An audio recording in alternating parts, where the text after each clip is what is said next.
título de um artigo que eu escrevi há uns 10, 12 anos atrás, já preocupado com isso, né? Preocupado com essa dificuldade da ciência pular o muro, transpor esse muro que é difícil, alto, cheio de arame farpado em cima, com uns cacos de vidro e ainda eletrificado, né? Tem algumas vezes, algumas universidades, que você tenta entrar, se for um ladrão profissional, você não vai conseguir entrar na universidade, não como aluno, né? Mas você que precisa de uma solução da universidade, você que está buscando a ajuda da universidade, da ciência, da pesquisa, para resolver um problema no mundo real, você chega lá primeiro, você não sabe que porta bater, né? Muitas universidades, até um tempo atrás, elas não tinham um escritório, uma agência, né? Uma instituição dentro da universidade que fazia essa relação com a sociedade, né, com as empresas, com os negócios. Agora mudou um pouco, né, isso tem mudado, mas mesmo assim ainda existe grande dificuldade da ciência que é feita no laboratório, dela sobreviver a esse muro. Muitas vezes ela morre no laboratório. Ela morre ali porque resolveu o problema que era o objetivo final daquela ciência naquele momento, que era gerar um artigo e gerar uma tese ou uma dissertação. Né? O meu objetivo primordial aqui dentro da universidade é conseguir meu título de mestre ou de doutor. Então, o que eu preciso fazer? Eu preciso assistir às aulas, eu preciso submeter um artigo e eu preciso defender e ter minha dissertação, minha tese aprovada por uma banca. Esse é o objetivo. E com esse objetivo, a ciência morre ali. Aquilo que você fez no laboratório fica no laboratório. Bom, você fala, mas eu resolvi meu problema. Se você tiver um pensamento exclusivamente individualista, você resolveu o seu problema. Mas quanto dinheiro foi gasto, não o seu, né? O seu também foi, o seu tempo, a sua dedicação, mas quanto dinheiro público, né? Ou dinheiro privado, no caso da universidade privada, foi gasto para que você conseguisse atingir o seu objetivo? Será que esse dinheiro não poderia retornar na forma de algo que traga lucro, que traga resultado para você, para o professor, para o seu orientador, para a universidade, né? Para todos que estiverem envolvidos naquilo? Faz bem sentido, né? Se a gente pensar dessa forma, né? Faz muito mais sentido eu tentar fazer algo que tenha um objetivo prático. Não quer dizer que a ciência básica não tenha que ser feita, ela está sendo feita. Existem várias pesquisas que não vão buscar resultados imediatos, resultados de realização de negócios, né? A ciência básica continua sendo feita, mas a gente não pode ficar só na ciência básica. E a gente, quando faz ciência aplicada, não pensa na aplicação real dessa ciência aplicada. A gente pega a ciência aplicada, aplica num experimento fechado, né? E esse experimento morre ali, as pessoas esquecem dele daqui a pouco. Ele vai existir em artigos científicos, mas que, aliás, são pouco citados, e o Brasil, inclusive, tem perdido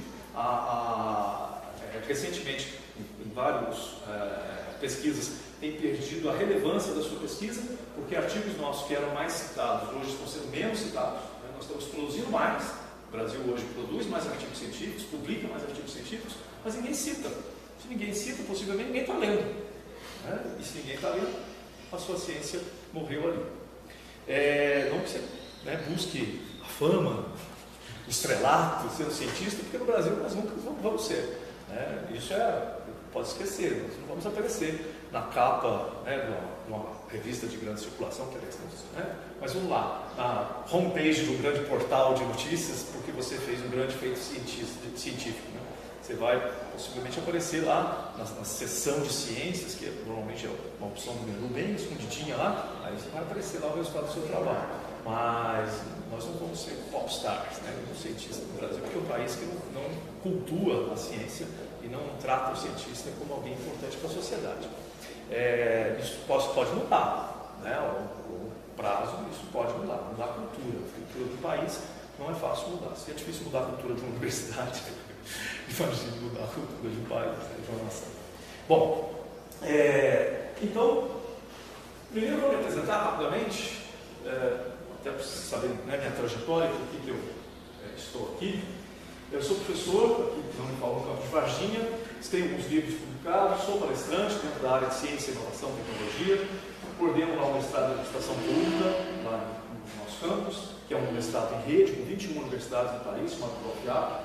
Sou conselheiro da agência de inovação aqui no Unifal e sou chefe do laboratório de políticas públicas para cidades mais inteligentes, que é o que eu vou falar um pouco mais no final. Deixa eu só antes do ruído. A Atualmente eu sou pesquisador colaborador no Centro de Tecnologia da Informação Renato Arche, de Campinas, mas meu doutorado foi em Engenharia de Produção, na linha de pesquisa de Gestão de Tecnologia e Inovação. E o mestrado também em Engenharia de Produção na área de Mídia e Conhecimento.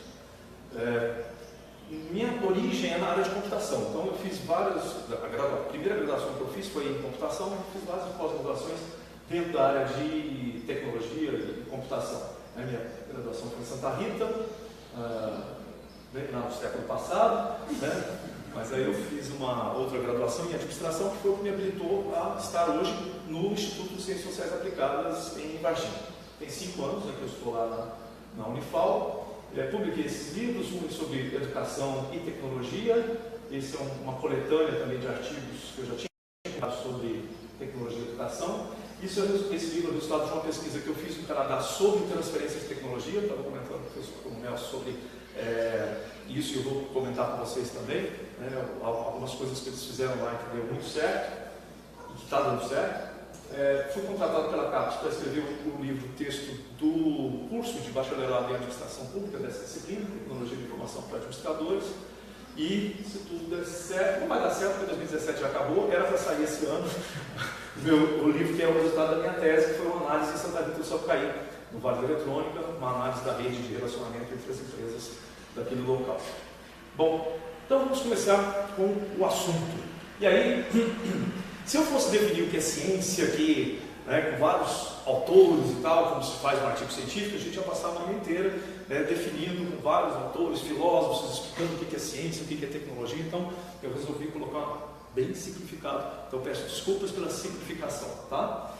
Mas eu acho que era suficiente para a gente entender o que nós queremos, o nosso objetivo aqui hoje. Então, ciência, conhecimento organizado.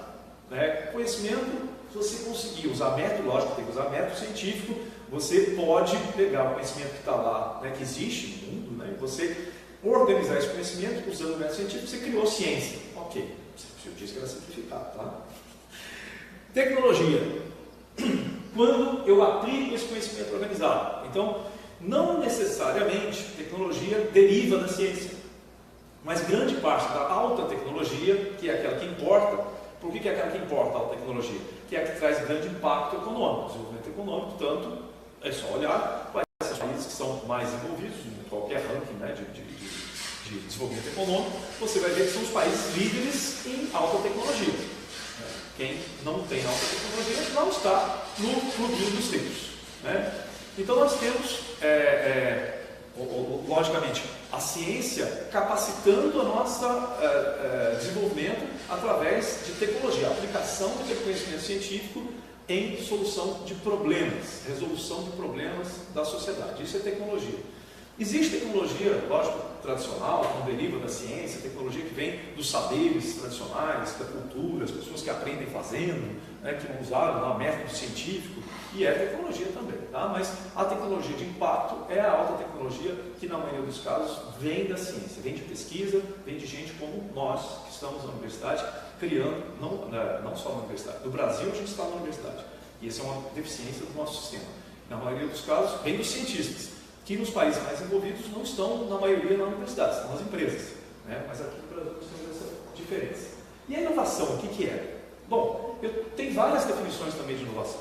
Uma delas é do Sebrae, mas eu não vou também usar definições muito técnicas, não. Eu vou usar uma definição de um professor da Federal de Pernambuco, chamado Silvio Beira, que eu gosto muito e que me inspirou a dar o título para essa palestra. Inovação são mais e melhores notas fiscais. Ou seja, se você teve uma ideia sensacional, você foi para o laboratório, testou, transformou aquilo em conhecimento organizado, fiz ciência, criei uma tecnologia, criei lá um aparelho, um dispositivo, alguma coisa assim, e não coloquei isso disponível para o mercado, eu não inovei. Eu tive uma ideia, fui criativo, posso ter inventado alguma coisa, mas eu não inovei. A inovação ela tem que ter um impacto. E esse impacto passa por você disponibilizar essa inovação. Quando ele fala mais e melhores notas fiscais, ele está generalizando, lógico. Eu posso criar inovações que não vão ser vendidas, mas elas têm que ser disponibilizadas para a sociedade e tem que gerar algum valor. Esse valor, muitas vezes, ele é percebido através da nota fiscal. Quando você vai lá e paga pelo serviço, quando você paga pelo produto. Mas existem, por exemplo, inovações que vão trazer valor para a sociedade, que é o valor público. É o valor público, que é, eu posso, governos, por exemplo, investir em tecnologia para resolver os problemas da sociedade. Isso acontece todos os dias, por exemplo, quando você toma uma vacina. Você está indo lá tomar uma vacina porque a ciência desenvolveu, foi capaz de desenvolver uma vacina que vai te prevenir contra uma doença, e essa vacina, ela saiu da pesquisa, do laboratório de pesquisa, que pode ser de uma universidade, mas pode ser de uma empresa, né, uma empresa privada, que criou aquela vacina, que disponibilizou a tecnologia daquela vacina para resolver um problema da sociedade. Você pode tomar essa vacina de graça, você não pagou por ela, mas alguém pagou. Quem pagou? No caso do sistema público de saúde, o governo, né? A União, os estados, o município, pagou por aquilo. Então, gerou negócios, aquilo gerou emprego, gerou riqueza, gerou impostos, né? E gera patentes, divisas, que gera a sua capacidade, quando você gera coisas de alto impacto, por exemplo. O Brasil está prestes a desenvolver, por exemplo, vacina, vários tipos, né, de vacina, mas, por exemplo, nós podemos desenvolver uma vacina contra a chikungunya, contra a dengue, contra Zika, né, que não vai ser útil só no Brasil. Então gera a nossa capacidade de exportar tecnologia, o que é importantíssimo, porque a gente está exportando café, soja, minério de ferro, a gente está exportando coisas de baixa tecnologia, que tem um alto custo de produção e extração aqui dentro, que tem que ser exportado em altos volumes para gerar um pequeno valor agregado. Enquanto a gente tem determinadas coisas de alta tecnologia que a gente precisa aqui, que a gente tem que trazer de fora, mandando dinheiro para os países onde é desenvolvida essa alta tecnologia. Exemplo disso, satélite. O Brasil até hoje não consegue desenvolver sozinho um satélite. Ele precisa da China, que é parceira nossa, para fabricar satélites para colocar. E a gente não consegue colocar esse satélite no espaço. A gente depende da França, que tem os foguetes que levam nossos satélites para o espaço. Então, ainda bem que nós temos parceiros, né? Mas e se não tivéssemos? E quanto custa essa parceria? Nós poderíamos, sim, alugarmos os nossos foguetes para os vizinhos da América Latina colocar os seus satélites e mandar para o espaço, porque eles também não têm. Né?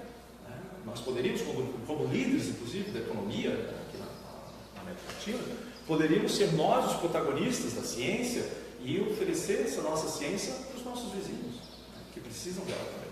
Então, inovação são mais melhores notas fiscais. Esse para mim, é o mote, né, da gente pensar nessa história de pular o muro.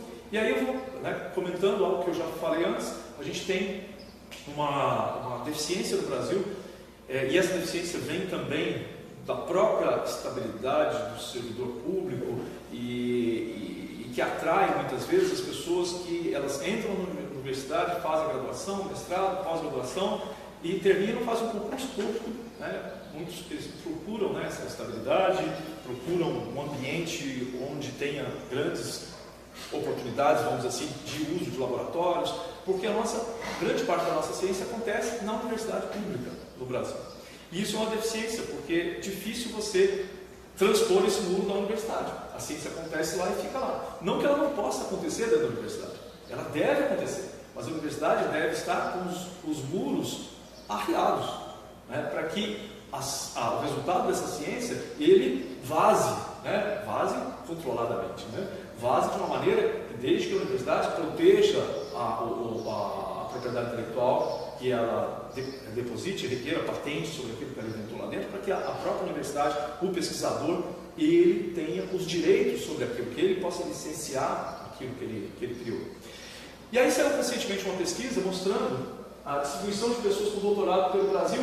Essa pesquisa ela não faz essa comparação entre quem está no público e no privado, mas é interessante para a gente ver algum tipo de distribuição. Ainda bem que, por exemplo, Minas Gerais ela tem uma característica, é o único estado da federação onde você tem mais doutores espalhados pelo interior do que na capital. Todos os outros estados há uma concentração enorme de doutores, que são, a maior parte, quem faz pesquisa são os doutores, né? São quem fez doutorado, quem fez mestrado e está fazendo pesquisa. E aqui em Minas é o único que nós temos a maior parte dos doutores fora das capitais. Em novembro de 2016, o número de acadêmicos com doutorado registrado na plataforma Lattes, no CNPq, era de 218.562 doutores em atividade. Esse é um número que pode estar errado, tem alguns vieses aí, por exemplo. Tem gente que saiu do Brasil e nunca mais atualizou o seu Lattes, tem gente que morreu e está lá no Lattes, o Lattes não foi apagado, né, logicamente. Então, e tem gente que não tem Lattes, tem gente que faz lá, termina lá o seu doutorado, e foi trabalhar numa empresa privada por algum motivo, não tem nenhum objetivo de criar o seu currículo Lattes, né, ou até apagou o Lattes. Então, dos doutores, a gente tem 132 mil atuando na área de ensino e pesquisa e 85 mil atuando na área técnica administrativa. As formações, a grande parte dos nossos doutores é na área de humanas, e aí nós temos também uma característica peculiar no Brasil, que é diferente dos países que são os protagonistas da inovação, do desenvolvimento econômico hoje, é que você encontra, a gente faz muita comparação entre Brasil e Coreia do Sul, por exemplo. É bastante comum fazer isso, porque lá no passado recente, os dois países eles tinham as mesmas oportunidades. A Coreia, inclusive, há 40 anos atrás, tinha menos desenvolvimento econômico que o Brasil. Né? Nos rankings ela aparecia atrás do Brasil. E ela cresceu tão rápido, né? E deixou o Brasil para trás em vários critérios, né, de comparação. E hoje, se você for olhar esse mesmo gráfico para a Coreia do Sul, a quantidade de engenharias, né, e de exatas da Terra é muito maior do que a área de humanas. Então, isso é uma característica particular do Brasil. Nós temos muita gente pesquisando na área de humanas e, na verdade, quem cria desenvolvimento econômico é muito mais a área de exatas, né, a área de engenharias, que faz a roda girar, vamos dizer assim, né, que está mais próximo da ciência aplicada, de criação de tecnologia, e não da ciência básica ou das ciências humanas. Então, essa é a distribuição, né, dos doutores aí pelo Brasil. Aqui tem uma distribuição por região, norte, nordeste, sudeste, sul, e aí também comparando, né, pelas áreas. Então, cada bolinha, aqui, região norte, você tem humanas mais, saúde menos, assim por diante, né, a gente pode acompanhar. E a gente pode pegar aqui engenharias, por exemplo. Está vendo que tem poucos comparado a outros. E, logicamente, a região sudeste, a região onde mais tem doutores em toda essa distribuição. Aqui a concentração geral, mostrando as partes mais escuras são aquelas onde tem mais doutores, as partes mais claras onde tem menos.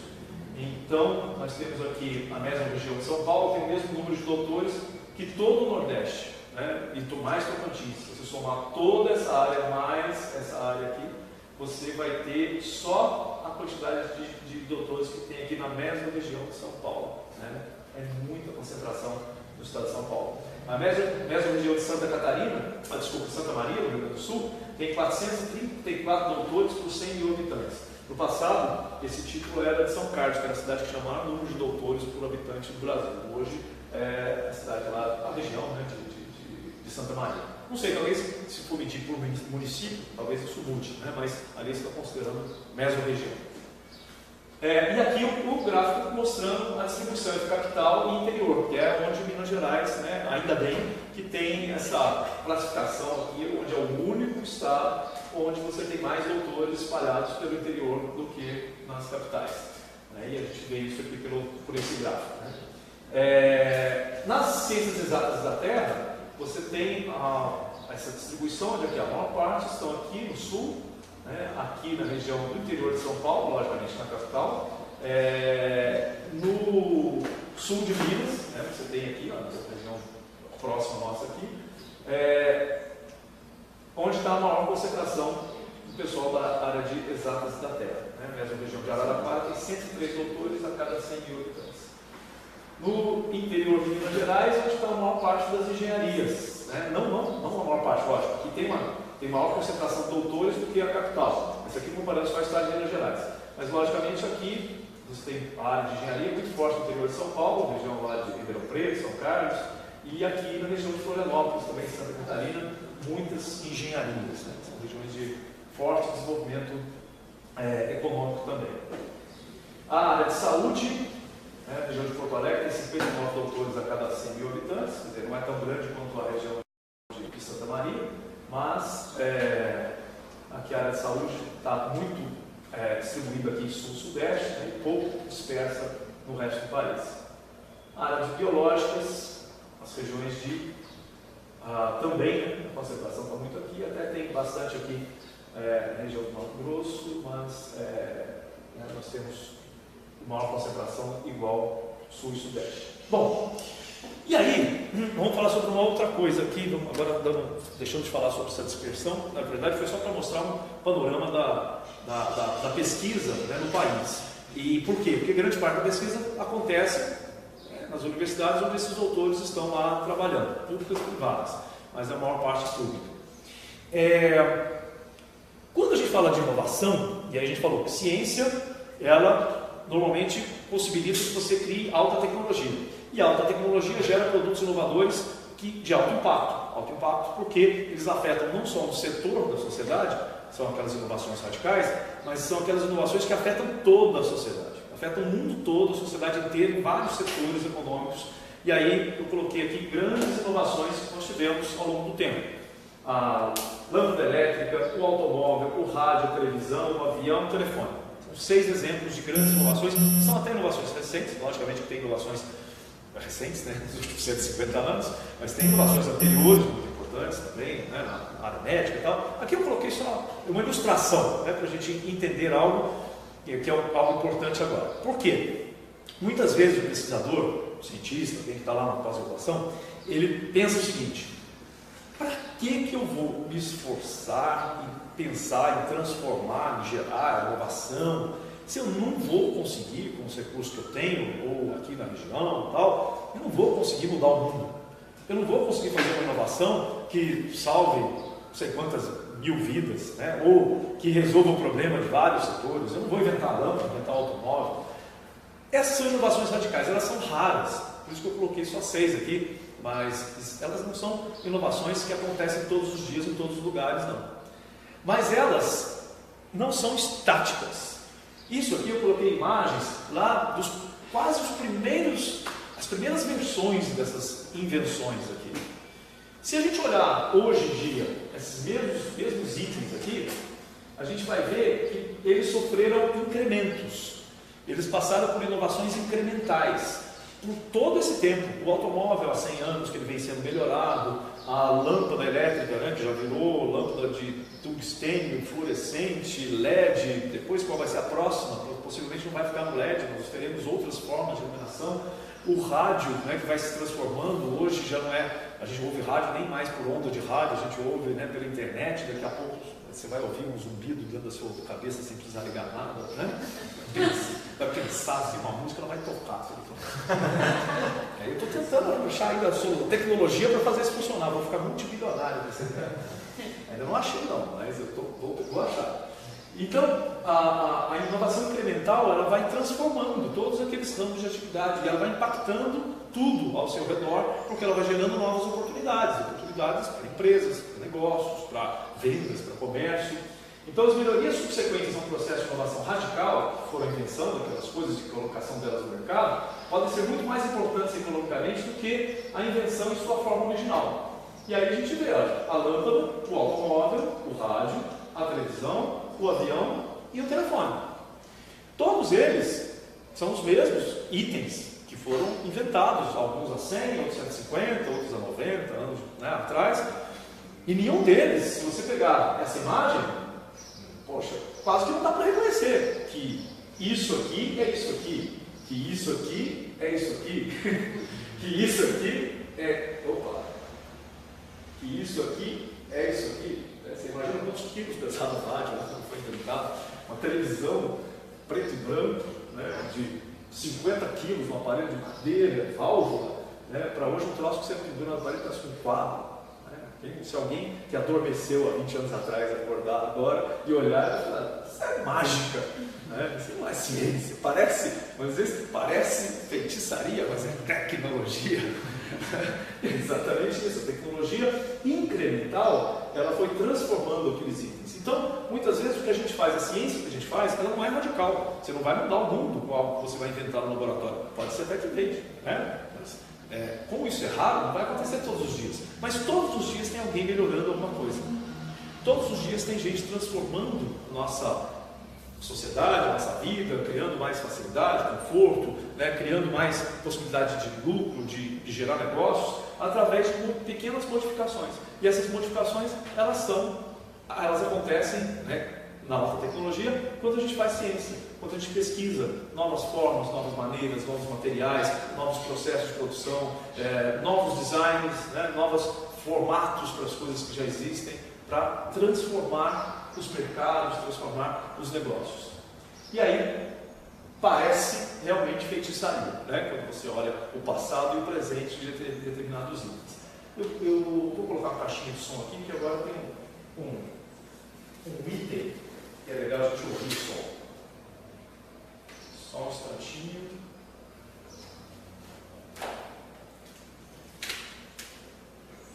Caixinha de som também de alta tecnologia. Se fosse no passado, tinha que buscar uma caixa gradiente. Gradiente que tem gente que nunca ouviu falar, né? Caixa de som gradiente de madeira com alto-falante de 12 polegadas, assim. Você tinha que juntar 2 pessoas para carregar as caixas de som até aqui, né? Hoje a gente põe um USB ali e liga uma caixinha de som. Bom, e essa transição então? Né? Que os dois, na verdade, esse aqui é a tataraneto desse. Mas são coisas tão diferentes hoje em dia que a gente nem usa mais isso aqui para fazer o que a gente fazia com isso daqui. É o que a gente menos faz. Agora, por exemplo, nós estamos filmando, né, transmitindo aqui online, através do telefone, essa palestra, que é o que eu mais faço. Se você olhar meu pacote de minutos lá, em 400 minutos, eu usei, até hoje, já tem uns 20 dias que eu inaugurei o meu novo pacote, eu usei 2 minutos. 2. Verdade, eu mostro para vocês. Tá? 2. Em 20 dias, eu falei 2 minutos no celular. Por quê? Não preciso. Né? Lógico que tem gente que me liga, mas eu não fico para as pessoas. Então, essa transição, ela mostra o quanto de inovação tem embutido aqui. Porque isso aqui não só é um telefone melhorado, mas isso aqui virou um centro de trabalho, educação, entretenimento, namoro, né, amizade, família, né? Virou tudo. Bússola, mapa. Então, poxa, e tudo isso é derivado de inovação.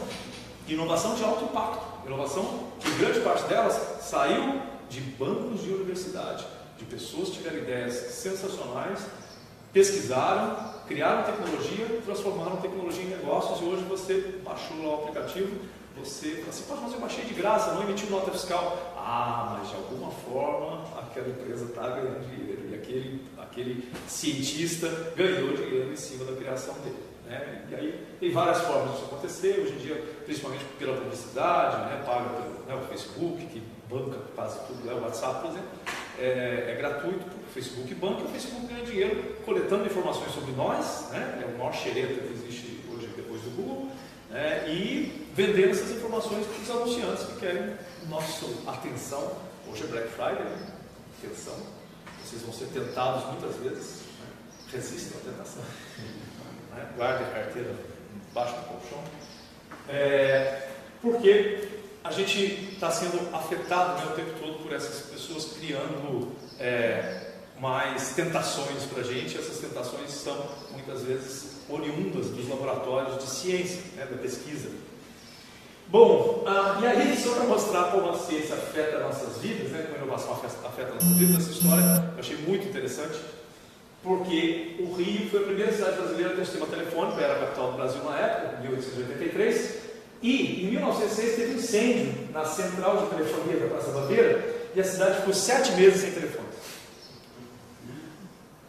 E aí eu disse, hoje, né, a inovação naquela época era algo que era um acessório. Se eu tivesse telefone, bem, se não tivesse, tinha outras maneiras de resolver as coisas. Né? E hoje, se você ficasse sem telefone, sem Wi-Fi, sem WhatsApp, sem Facebook, sem e-mail, durante 7 meses. Você conseguiria trabalhar? Você conseguiria respirar?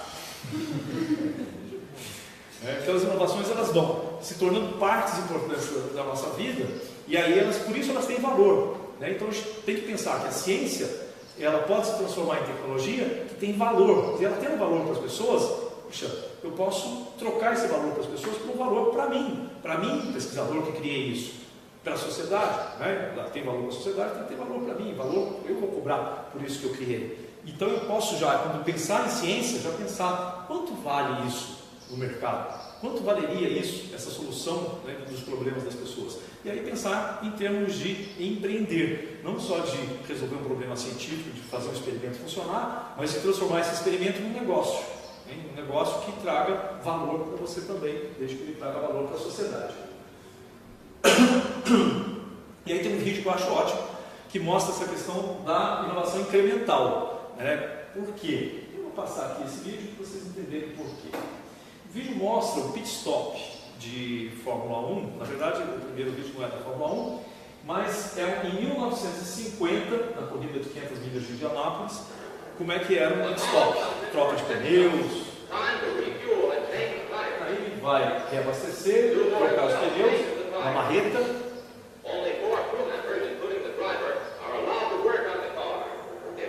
Só 4 pessoas podem, né, chegar próximo do carro.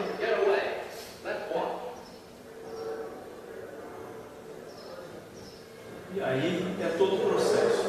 Bom, as corridas, hoje inclusive tem corrida, né? As corridas continuaram existindo, né? Existiam antes de 1950, continuaram existindo. E logicamente o automóvel continua tendo 4 rodas, né? Continua tendo um motor, mas as coisas, através de inovações incrementais na área de engenharia, na área de materiais, na área de processos, na área química, de compostos, né? Tudo isso foi gerando uma série de transformações, e essa série de transformações permitiu que aquela troca de pneus que acontecia em 54 segundos,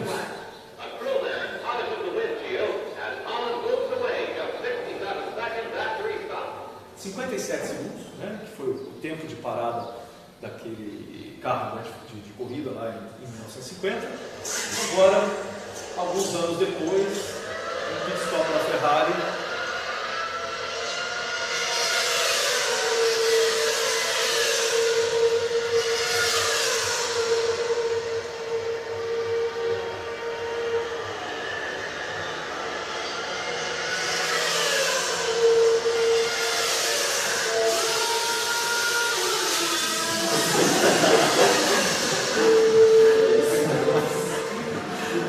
Isso não aconteceu de um dia para o outro, né? Mas quanto de ciência teve que ser desenvolvida, teve que ser criada? Ele não colocou gasolina, não? Não, ali foi só troca de pneu. Aí também, né? Aí seria 3 segundos, né? Mas é um outro vídeo mostrando que aquele pit stop da Ferrari nem foi o mais rápido, né? O recordista é o Williams com pit stop de 1,83 segundos na troca de pneus. Então, de 57 segundos para 1,83. Está certo que tem a diferença do reabastecimento, não, mas teria alguns segundos, poucos segundos a mais, né?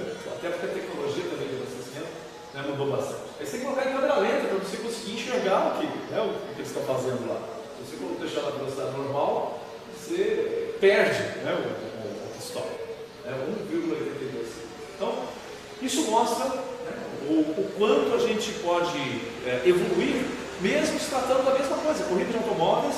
Mas a evolução da ciência, que acontece principalmente nesse ramo, né, Fórmula 1, onde existe alta tecnologia envolvida, né? Normalmente a alta tecnologia da Fórmula 1 ela depois se transforma em tecnologia dos automóveis de rua, né? Isso acontece nos laboratórios, acontece nos laboratórios de pesquisa, onde tem um monte de gente com pesquisa patrocinada por empresas, pelas próprias empresas, né, de Fórmula 1, que vão criando oportunidades de negócios depois, né, da Fórmula 1 é um campo de teste, onde as tecnologias são testadas para depois serem transformadas em tecnologia de rua, né, que vão equipar os carros que a gente compra e que estão gerando aí milhões, né, de dinheiro, né, para as empresas, que estão gerando milhares de empregos, impostos, divisas para os países, né, exportadores dessas tecnologias, dessas marcas, designs e tudo isso.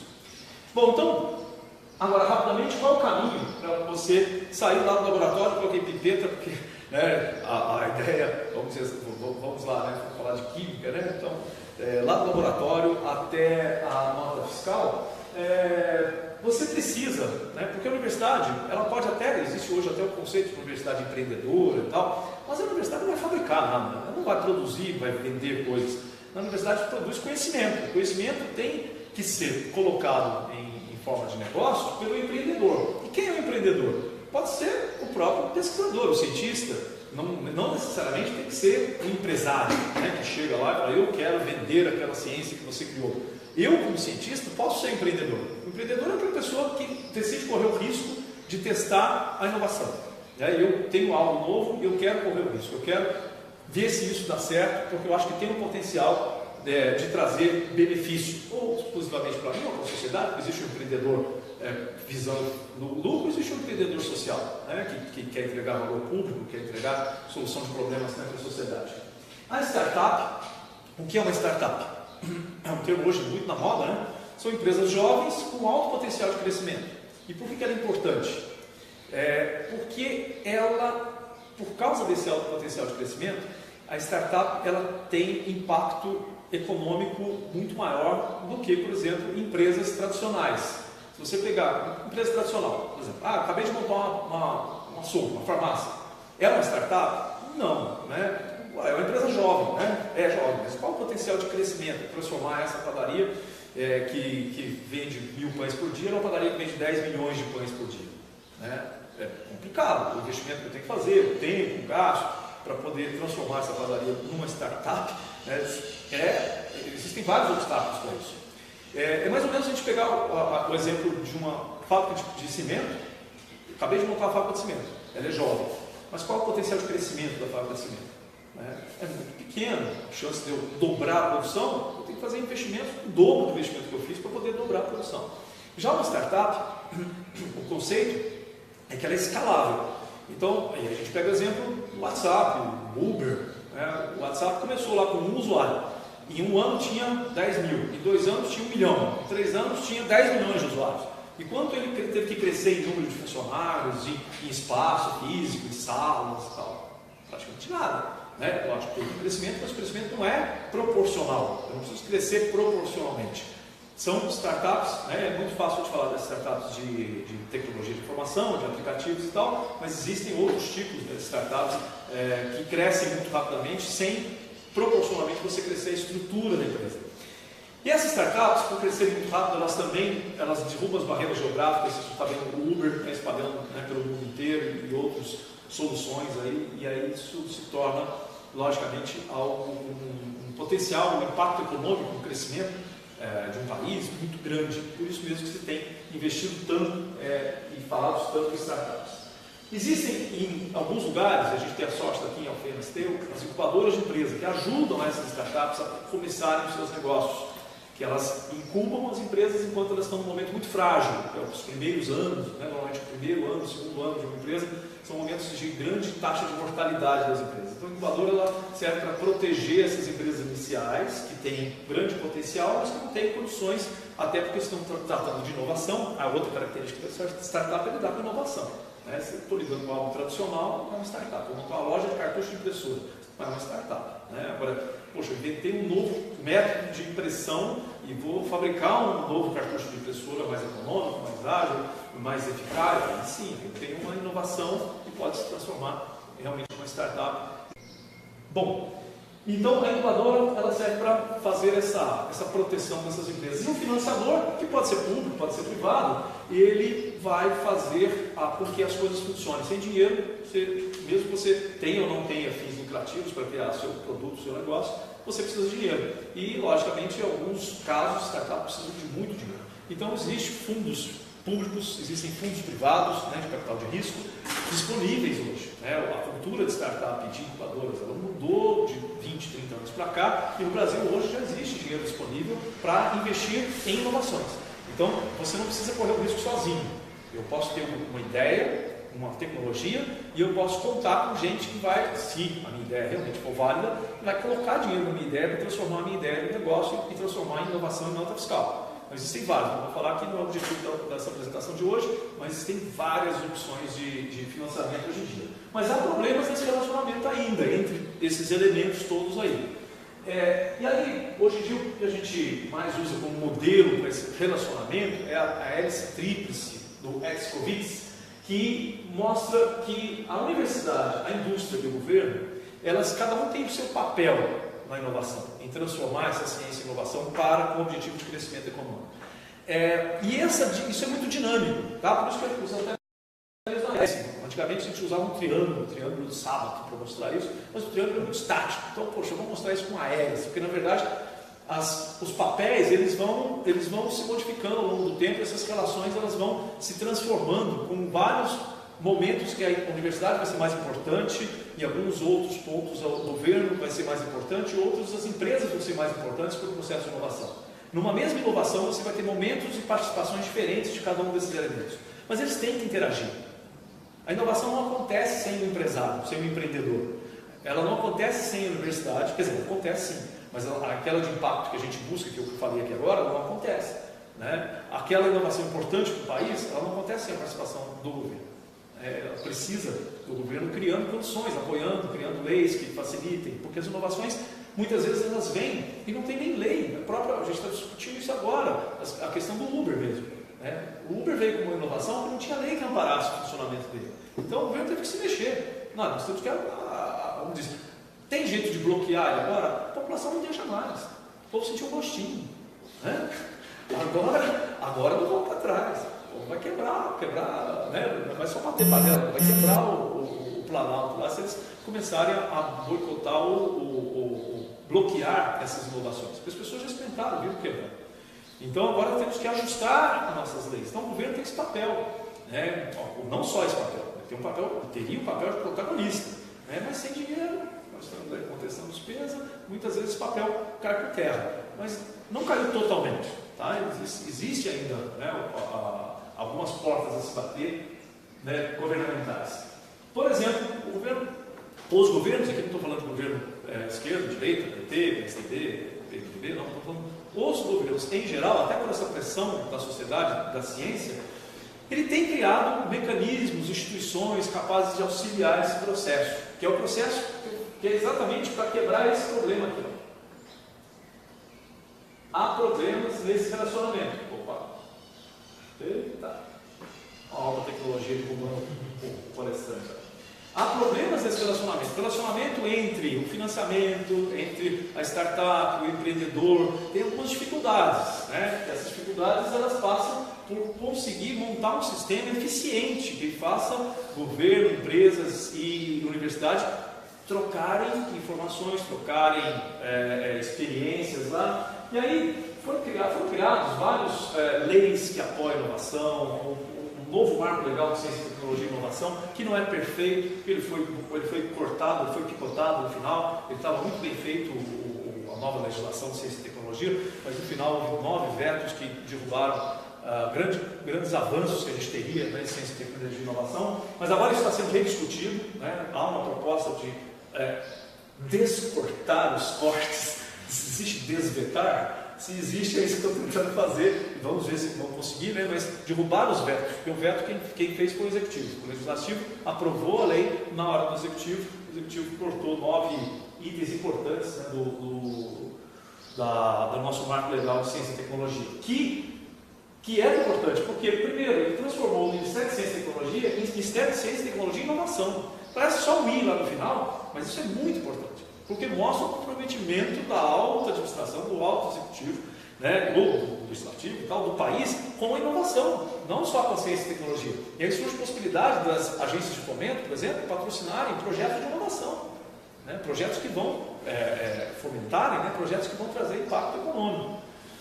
Foi criada a Agência Brasileira de Desenvolvimento Industrial, que faz grande parte das relações da indústria com a ciência também. A Embrapa, que é a Empresa Brasileira de Inovação Industrial, que tem dinheiro público para colocar em pesquisa em que estejam participando institutos de ciência e tecnologia e empresas, então determinados setores, eles apresentam editais, e aí é um grande volume de dinheiro. Esse dinheiro não foi cortado, pela última vez que eu me falaram, apesar dos cortes de ciência e tecnologia, esse dinheiro já estava separado para a Embrapa, então ela tem como continuar com as suas pesquisas. E foi criado através da Lei de Inovação de 2005 os núcleos de inovação tecnológica. Toda universidade, ou ela tem que ter o seu próprio núcleo, ou ela tem que estar associada a um NIT de outra universidade. Toda instituição pública hoje de ensino, de ciência e tecnologia, ela tem que estar associada a um NIT. E aí tem vários benefícios. Isso aqui eu vou deixar. Na verdade, como é muita informação, muito denso, eu vou mandar para vocês essa apresentação para vocês terem acesso. Só uma tabela que eu criei para aquele artigo lá de 2005, mostrando os benefícios que todos estão envolvidos podem ter quando você tem essas boas relações entre universidade, governo e empresas, tá? Mas eu vou passar isso depois para vocês lerem com mais calma, porque a densidade das informações aqui é muito grande. Bom, existem algumas questões importantes para a inovação acontecer, que são os arranjos de empresas, porque existem as incubadoras, que a gente falou, né? A gente tem incubadora aqui na Unifal, tem hoje muitas incubadoras, né, nascendo e crescendo no país. Existem as aceleradoras, que já pegam uma empresa que já tem clientes e fazem um processo de aceleração, que muitas vezes para crescer você precisa de dinheiro, você não tem. Então a aceleradora ela vai dar aquela injetada, né, de dinheiro necessário para você dar o próximo passo, que ajudam também essas empresas, né, e ajudam não só com dinheiro, mas ajudam com consultoria, com auxílio. Os polos tecnológicos, que muitas vezes surgem espontaneamente, não são planejados, né? O exemplo de Santa Rita do Sapucaí é um polo tecnológico que surgiu em torno das escolas, né? A Escola Técnica de Eletrônica, depois do Inatel, que é a Instituição Nacional de Telecomunicações, e aí começaram a surgir empresas de eletrônica naturalmente, não foi induzido. E aí um dia alguém percebeu, poxa, tem várias empresas de eletrônica, vamos chamar isso aqui de vale eletrônica? Vamos. Então, virou, hoje tem quase 200 empresas do ramo eletroeletrônico, um terço da população trabalha nessa indústria, né, na cidade, e são muitas empresas. Então, isso é bom, né? Ter muitas empresas é bom porque você tem a economia bem distribuída lá. Se uma empresa fechar, não causa aquele impacto enorme, né? Você tem, às vezes, uma empresa só numa cidade que emprega metade da população. Isso é um risco, se a empresa quebrar, aquela cidade quebra, né?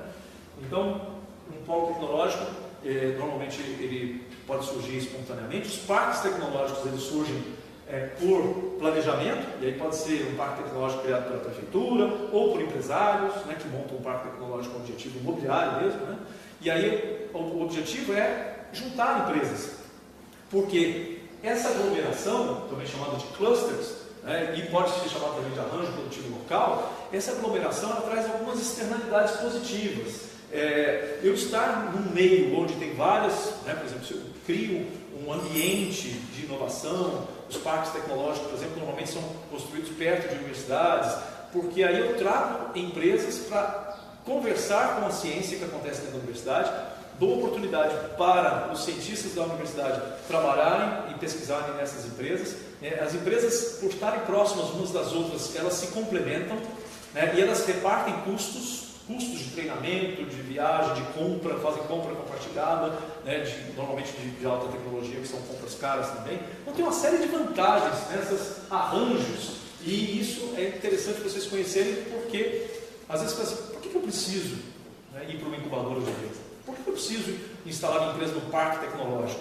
Que benefício eu tenho? Um monte. Né? Só o benefício de você estar próximo de outras empresas de alta tecnologia, no parque tecnológico, você já tem a facilidade na hora do café, lá no corredor, lá, são várias empresas do mesmo prédio, de alguém encontrar com alguém que resolve um problema que você tem. Se você não tivesse ali, você ia ter que pesquisar na internet, achar uma solução lá na China, lá na Suécia, para resolver um problema que está lá no parque tecnológico a 3 portas de distância da sua empresa. Então, isso traz externalidades muito positivas, né, e é bom a gente conhecer. Eu falei para vocês da Lei de Inovação 2005, ela foi o primeiro passo, né, nessa direção de proteger o conhecimento que existe, que é criado dentro da universidade, e ela que são as diretrizes, né, os objetivos da lei, estimular a criação de ambientes especializados e cooperativos de inovação, né, exatamente cooperativo, porque se percebeu que a gente é mais produtivo quando trabalha em grupo do que separado, estimular a participação de instituições científicas e tecnológicas no processo de inovação, né, que é algo que não acontece muita ciência e pouca inovação, né, nas nossas universidades, nas instituições de ciência. Estimular a inovação nas empresas, que é algo que também acontece pouco, porque os doutores não estão nas empresas, estão nas instituições públicas, instituições de ensino. Estimular o inventor independente, né, que é através do empreendedorismo, fazer com que as pessoas tenham condições de colocar as suas inovações no mercado. Estimular a criação de fundos de investimentos para a inovação. Isso também tem sido feito tanto com dinheiro público quanto com dinheiro privado também. O BNDES tem financiado muitas pesquisas, tem financiado inovação de diversas formas diferentes. E outros, né, também fundos privados têm sido incentivados com agora a lei que por exemplo, criou condições para você ser um investidor anjo. Né? Um anjo é um tipo de investidor que é uma pessoa física que tem dinheiro, quer colocar dinheiro numa empresa, para ser sócio dessa empresa, que acredita no potencial de crescimento daquela empresa. Então foram criadas leis, né, para apoiar esse investimento do ponto de vista fiscal. Então, está se criando, né, está se melhorando. E a lei de 2005 também criou os núcleos de inovação tecnológica, que tem como objetivo zelar pela manutenção da política institucional de estímulo à proteção das criações, né, porque muita coisa foi criada dentro da universidade e simplesmente se perdeu. Né? Como é que se perde? Se perdia no passado, agora a gente tenta proteger. O pesquisador, o professor, junto com alunos, pesquisadores também, criam algo novo, e esse algo novo é promissor. Né? A área, por exemplo, de fármacos, né? A área tem muitas promessas importantes, né? E que pode se transformar em muito dinheiro. E aí as pessoas começam a publicar artigos, né? Começam a divulgar aquela ciência que eles estão fazendo, e esses artigos tem gente de olho o tempo todo. Quando você publica um artigo num congresso, numa revista, as empresas, né, elas estão de olho em tudo que é produzido de novo dentro daquela área onde ela pesquisa. Então tem espiões que ficam o tempo todo investigando para que lado as pessoas estão indo. Isso se chama de roadmap tecnológico. As empresas fazem esse roadmap e começam a mapear quais são as tendências, quem que está pesquisando, quais são os grupos, que universidades, que local geográfico do mundo está acontecendo essas pesquisas, e elas vão atrás disso. E quando tem algo que elas acham que é interessante e promissor para elas, que tem a ver com a estratégia da empresa, de comércio da empresa, ela vai lá e fecha um acordo lá, não com a universidade, mas fecha com o pesquisador, que é o autor daquele artigo, chega lá e fala, quer ser nosso empregado? Né? A gente contrata, você vai lá para a nossa empresa, leva esse conhecimento que você desenvolveu aqui, né, e a gente paga esse salário para você. São salários bons, né? Iniciativa privada, principalmente o ramo farmacêutico tem grana, vai conquistar, isso aconteceu muito, conquistou essas pessoas, tirou o professor, tirou o aluno, né, dentro do laboratório da universidade para trabalhar na empresa, e levou junto todo aquele conhecimento que tem um valor de milhões de reais e que não foi remunerado nem para os inventores, nem para a universidade onde foi feita a pesquisa. Então, o objetivo dos NITs é criar essa cultura de que a gente não pode deixar isso acontecer. O conhecimento tem que ser protegido. Ele tem valor e ele tem que ser protegido. Ele tem que remunerar quem participou da criação daquele conhecimento, da organização daquele conhecimento, da ciência. Então os NITs têm que proteger as criações e ajudar a licenciar a ciência, as inovações e outras formas de transferir a tecnologia da universidade para o mercado. Avaliar e classificar os resultados decorrentes de atividades e projetos de pesquisa para o atendimento às disposições dessa lei, né, lei de inovação. Avaliar a solicitação de inventor independente para a adoção de invenção, né, auxiliar no processo de pós-patente. Opinar quanto à conveniência de divulgação das criações envolvidas na instituição, passíveis de proteção intelectual, proteger até isso, a publicação de artigos. A gente não pode contar tudo que a gente faz. Você vê que a gente conta ponto, né, algumas coisas, você tem que bater meta lá, né, a gente, professor, tem que cumprir, publicar tantos quales A1, A2, B1, B2, mas tem que tomar cuidado. Algumas coisas você não pode publicar. Se você publicar, depois você não pode patentear, porque a patente tem que ser algo inédito. Se alguém já sabe daquela invenção que você está criando, você não pode patentear, você perdeu o direito de proteger aquele conhecimento. Então, a gente tem que tomar muito cuidado. Os NITs têm que fazer essa proteção, tem que auxiliar e aconselhar, inclusive. Né? E algumas vezes, se você tiver dúvida de alguma pesquisa que você está fazendo, se eu posso publicar, não é só artigo, não. Até a dissertação, tese, você pode... Sabe, toda defesa de tese e dissertação é pública. Mas você pode, por motivo de segredo industrial, de segredo, né, de científico, você pode pedir que seja secreto, que seja privado. E apenas a banca vai ter acesso àquela dissertação e àquela tese, porque ela tem um valor que não pode ser jogado fora. Então não quer dizer que você, então eu não vou poder defender minha tese ou minha dissertação porque ela é secreta, né, porque tem um segredo que pode se tornar uma patente. Não, você pode sim. Só que a defesa sua ela é portas fechadas. Né, e o resultado da defesa, da pesquisa, não é divulgado, não é publicado em lugar nenhum. Ele fica fechado até a patente sair e você ter direito sobre aquela propriedade intelectual. E acompanhar o processo de processamento dos pedidos de obtenção dos títulos de propriedade intelectual, registro de marcas, né, registro de software, tudo isso é feito através dos NITs. Aqui no Unifal nós temos a Inove, que é chamada de Agência de Inovação, mas ela é uma derivada de um NIT, né? Um Núcleo de Inovação Tecnológica, que aqui a gente chama de agência. Algumas universidades chamam de Centro de Inovação e Tecnologia, outros chamam de Instituto, mas né, todos eles são isso aqui é o nosso NIT. Acho que ela faz mais do que o NIT, porque ela cuida da área de empreendedorismo. E aí vocês podem bater na porta da Inove. Eu em Varginha, eu sou o representante da agência do campo de Varginha.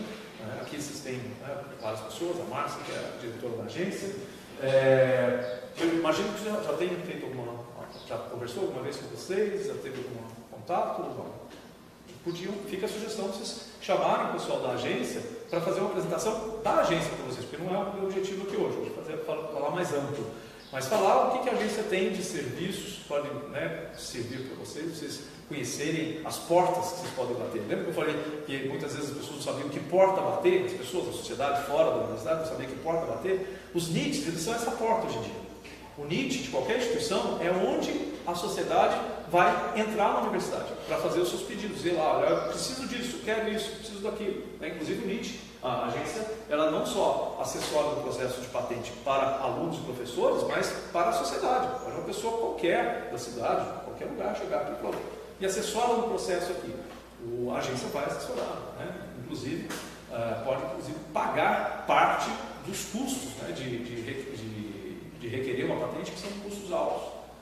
E nós temos a incubadora, a Industec, que é a incubadora com a sede aqui em Alfenas, e que tem processo de pré-incubação. Às vezes você fala, mas eu tenho ideia, mas ela não está pronto para montar uma empresa. Eu não tenho disponibilidade de tempo para montar uma empresa, porque eu tenho emprego, porque eu tenho outros objetivos agora.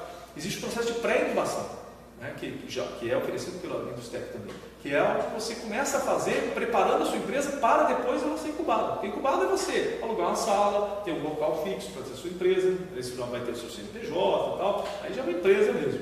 Mas pré-incubação é quando eu estou amadurecendo a ideia. E aí todo o processo de consultoria, de auxílio, a incubadora te dá, até para ajudar você a ver se a sua ideia é viável ou não. Você tem uma ideia que eu acho sensacional. Por quê? Porque é minha. Essas ideias são sempre sensacionais, porque filho meu não tem filho feio, A ideia é minha, eu criei, então ela é sensacional. Mas para o mercado ela pode não ser sensacional. E às vezes esse auxílio é você abrir a sua ideia para pessoas que já têm experiência de mercado e que vão dizer, olha, sua ideia é muito interessante, mas ela não vira negócio. Ela não dá dinheiro. Não tem como viabilizar isso. Então, se você quiser fazer isso com outros objetivos, tudo bem, mas para gerar nota fiscal, ela não serve. Aí não é inovação. Você vai inventar alguma coisa aí, que pode resolver um problema, mas não vai ser uma inovação viável de ser apoiada pela incubadora. Bom, e aí a gente falou sobre o pulando o muro, o pulo brasileiro. Como é que está acontecendo nesse pulo? As grandes universidades brasileiras, públicas e privadas, elas despertaram para o assunto muito mais recentemente, e estão ainda amadurecendo suas normas de funcionamento para escritórios e fundações que zelam para a proteção da inovação, ao mesmo tempo que impulsionam o empreendedorismo. Então é recente, nós não temos ainda assim, uma história de 40 anos de instituições que cuidam bem da sua propriedade intelectual. Começou lá nos anos 80 timidamente, nos anos 90 melhorou bastante, e de 2000 para cá é que realmente se institucionalizou que a universidade tem que cuidar da sua propriedade intelectual, tem que incentivar o empreendedorismo, tem que criar condições para que a gente, que quem quiser consiga empreender e transformar a ciência e pular o muro, pegar essa ciência e colocar ela lá no mercado, o muro lá do lado de fora. Logicamente o ideal seria que não tivesse muro, mas já que o muro existe, a gente tem que ter escada para pular esse muro, e o muro tem que ter escada dos dois lados. A universidade tem que criar uma escada para você subir e o mercado lá de fora tem que ter uma escada para você descer. E aí esse mercado, quem faz isso são as empresas, é o governo através de financiamento, que vai, financiamento e legislação, que vai criar essas condições para você subir do lado de cá e descer do lado de lá. Os principais agentes desses sistemas, empresas, universidades, professores, alunos e governo, já perceberam a necessidade de estruturação e regulamentação dos processos que vão levar adiante a inovação, sem perder os benefícios econômicos e mercadológicos que ela representa. A inovação de alto impacto, como eu disse para vocês, eu não trouxe aqui nenhum ranking, mas se você olhar qualquer ranking de desenvolvimento econômico, você vai olhar o ranking de inovação desse país, porque existe o GII, Global Innovation Index, que é um índice que infelizmente o Brasil está lá na rabeira, nós estamos lá no final do índice, mas existe um índice de inovação, e se você olhar desenvolvimento econômico, PIB per capita nos países, e olhar o grau de inovação desses países, você vai ver que as tabelas são muito parecidas. No topo dessas tabelas existe pouca diferença entre uma tabela e outra. Quanto mais inovador o país, melhor é o seu resultado econômico, e aí eles estão falando de PIB per capita, né? Não é só o PIB, o PIB absoluto, logicamente, lá os Estados Unidos lá em cima, mas se você pegar o PIB per capita, os Estados Unidos não está lá no topo, né, do desenvolvimento econômico. O caminho está sendo trilhado, mas muita pesquisa ainda precisa ser feita para que o muro da academia não seja um obstáculo tão difícil de ser transposto.